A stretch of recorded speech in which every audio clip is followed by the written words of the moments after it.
쿠팡은 자체 PB 상품과 독점 브랜드를 확장하면서 도매 상품의 비중을 줄일 겁니다. 이는 아마존의 전략과 유사하며 소비자에게 좋은 상품을 보장하려는 움직임입니다. 2년 전만 해도 유튜브의 온갖 강의파리들이 쿠팡 노래를 불렀습니다. 그런데 요즘 또 잠잠해졌죠. 쿠팡은 언제부턴가 도매 위탁 판매, 대량 등록에 제재를 가하기 시작했고, 그렇다고 로켓크로스는 수수료는 수수료대로, 광고비는 광고비대로 나가기 때문에 이런 쿠팡에만 의존하는 비즈니스 모델이 실패를 하고 있기 때문입니다. 온라인 유통이라는 전체 비즈니스를 볼 때 지금까지 유행했던 스마트 스토어, 해외 구매 대행, 쿠팡 로켓크로스처럼 단편적인 판매 방식에만 의지하게 되면 이렇게 속절없이 실패한다는 것, 제가 그동안 많은 영상에서 말씀드렸을 텐데요. 오늘은 쿠팡의 현 상황과 앞으로 쿠팡이 어떤 정책을 펴갈지 제 생각을 말씀드리겠습니다.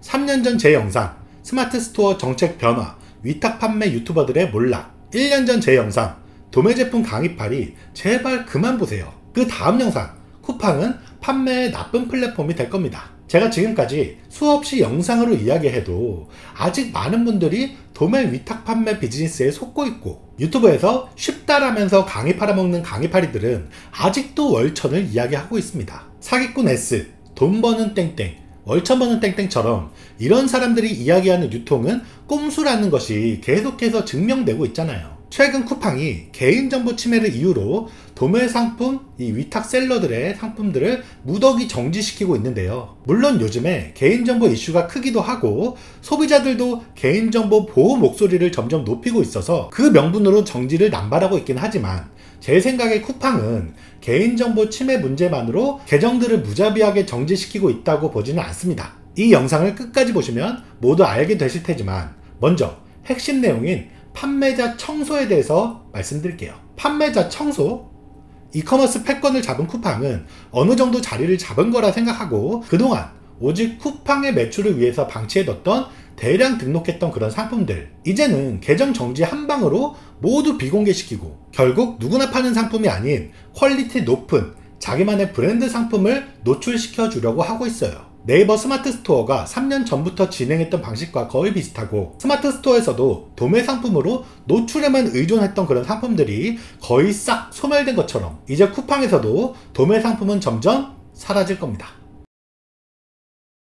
플랫폼들은 왜 이렇게 도매 상품을 청소할까요? 그동안 제 영상을 보신 분들은 아시겠지만 도매 상품은 퀄리티가 떨어지는 상품들이 많습니다. 저는 한 영상에서 도매 상품을 판매자가 단물 다 빨아먹고 도저히 판매할 채널이 없을 때 도매로 내놓는 것 이라고 표현한 적이 있습니다. 실제로 도매 사이트에 있는 상품들이 아주 크게 투자가 들어간 상품이나 기술 집약적인 상품들 거의 없잖아요. 그래서 도매 상품 유통하라는 강의파리들은 대부분 시즌 상품을 이야기합니다. 여름 또는 겨울 한철에 많이 팔리는 상품들을 유통하라는 또 다른 얄팍한 방법을 이야기하고 있죠. 그리고 또 유튜브 보면 요즘에 뭐 많이 말하죠?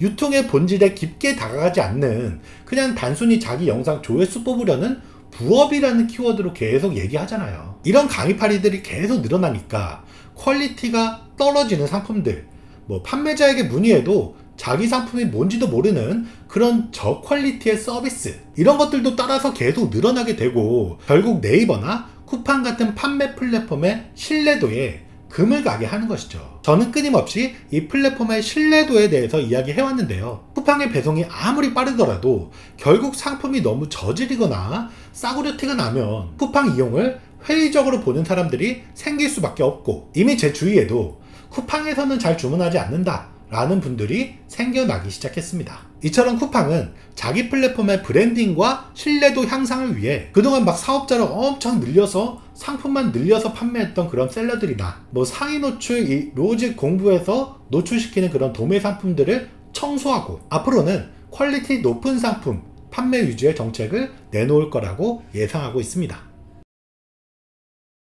쿠팡은 이제 단순한 판매 플랫폼을 넘어서 브랜드화된 이커머스 플랫폼으로 거듭나려고 노력하고 있습니다. 이를 위한 몇 가지 쿠팡의 변화가 예상되는데요. 첫째는 고퀄리티 브랜드 중심의 정책 강화입니다. 쿠팡은 자체 PB 상품과 독점 브랜드를 확장하면서 도매 상품의 비중을 줄일 겁니다. 제 예전 영상에서 쿠팡이 자기 PB 브랜드를 통해 아주 작은 시장까지도 침투해 나간다고 말씀드렸습니다. 이는 아마존의 전략과 유사하며 소비자에게 좋은 상품을 보장하려는 움직임입니다. 둘째는 수수료와 광고비 부담 증가입니다. 쿠팡은 이미 높은 수수료와 광고비로 판매자들을 압박하고 있습니다. 도매 위탁 판매로 낮은 마진을 추구하는 셀러들은 쿠팡에서 퇴출될 가능성이 굉장히 큽니다. 도매하시는 분들은 실제로 지금 느끼고 계시죠? 셋째는 아까 말씀드린 맥락의 소비자 신뢰도 제고입니다. 쿠팡은 앞으로 빠른 배송과 반품 정책 외에도 엄격한 품질 관리를 통해서 좋은 상품만을 소비자에게 제공하려고 할 겁니다. 말씀드린 청소도 이 품질 관리 부분에 속하는데, 첫 번째 말씀드린 고품질 브랜드 중심의 변화와 지금의 품질 관리, 이 두 가지 항목이 모두 도매 상품 퇴출 이라는 것을 가리키고 있는 겁니다. 이렇게 할 수밖에 없어요. 이렇게 해야만 장기적으로 시장 지배력을 강화할 수 있다는 전략이죠. 사실 이런 변화는 비단 쿠팡만의 이야기가 아닙니다. 네이버, 카카오 등 국내 주요 플랫폼들은 물론 아마존과 같은 해외 이커머스 플랫폼들도 이미 유사한 경로를 밟아왔고, 처음에는 문턱을 낮춰서 많은 판매자들을 유치하고 성장의 발판으로 삼지만 일정 규모 이상으로 성장하면 플랫폼의 신뢰도와 브랜드 가치 향상에 집중하며 판매자 관리를 강화하는 것이 일반적인 수순입니다. 여러분, 단편적인 꼼수만으로는 살아남을 수 없습니다. 상품 등록 딸깍만 해서 뭐 월 얼마 번다, 상세 페이지 위에 뭐 3줄 쓰면 팔린다, 이런 거 절대 믿지 마시라고요. 모든 플랫폼들이 이 길을 가고 있는데 아직도 온라인 유통의 정석과 상품,